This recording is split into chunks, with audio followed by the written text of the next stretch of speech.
Seer and Herself, Part 22, Identity Theft Decree, Chapter 4, What is Seer Work? So we all can choose to be a seer. So it's like a style. It's like an expression. So sometimes with trauma, we mute or dampen our natural source-aligned abilities as light workers. And light workers are, if you identify as an empath, sensitive, starseed, black sheep even, lots of empaths are black sheep, they're the target, they're the target. Yeah, can't say it any more bluntly, unfortunately. And sometimes 3D is just too intense and you're not safe, and there's no adults that are safe to talk to about experiences as a child. And children actually can handle really difficult things as long as they have somebody that they can talk to and that they feel safe with. In seer work, we're looking for the installations. We're looking for the overlays, the interference, not the monster, not the entity, not the dark beings. So that's endless warfare. Oh, some dark being is, taking you over. It's like, release that. Okay. We're looking for, they work very sophisticated from 4D. They come from a higher dimension. They can't go past 11D. So say source is 25D. The seraphim are 24D.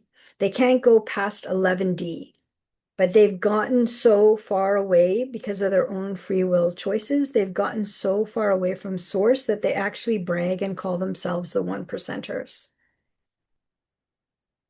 But they have 1% light. So that's like 1D or less than 1D. 1%. All right.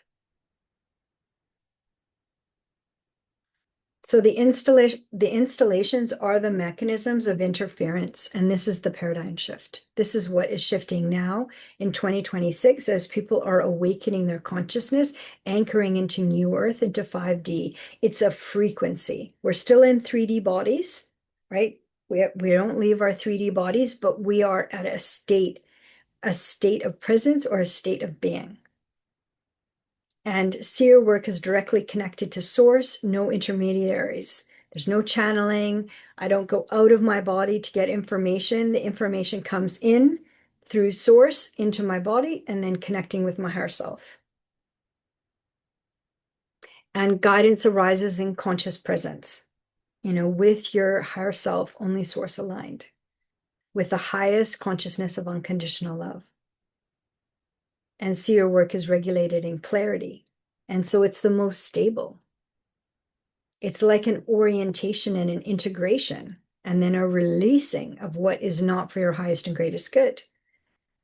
And as a seer, we're always looking for verification for the body. How does the body feel? What's happening with the body? And that's what I think. I think that they got a parasite because 3D Earth is inverted. They have like a parasite, and so they see everything in an inversion. And they're kind of like lost their minds. So instead of connecting to source consciousness, which is heart-based consciousness, they connect to pain and fear. So what gives them energy in 3D is pain and fear. And that's why 3D, the material plane, is set up that way. And then the body is the golden key. So you'll perceive, adjust, and confirm the integration from the body. And I think maybe that's why they have a parasite, is like they don't have a body. And so there's like a parasite in the mind, and then they've kind of got lost, and they got lost for like a couple thousand years or maybe longer. And so it's important that the guidance shifts and that the body agrees and that we're connecting to source consciousness. So if we, for example, if we experience something that feels like out of the blue, like a psychic attack, pause. Like a psychic attack would be like, you weren't close to something, but like something like a glass jar, say, broke and smashed, Like it, and then you're like, oh wow, you know, so if you're living with a narcissist, the narcissist would say, oh, you're so clumsy, you always break things.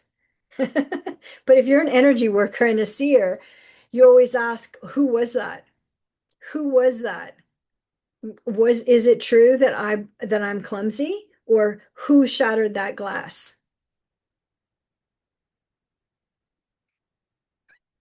Okay, and you pause and you name it, and then you say who did that, and then you wait and receive the information. And so you don't let the mind trick you, and you don't let the dark triad trick you that you're clumsy. If it's an attack, you name it as an attack. You pay attention and you name it in source's name, and you send it to source.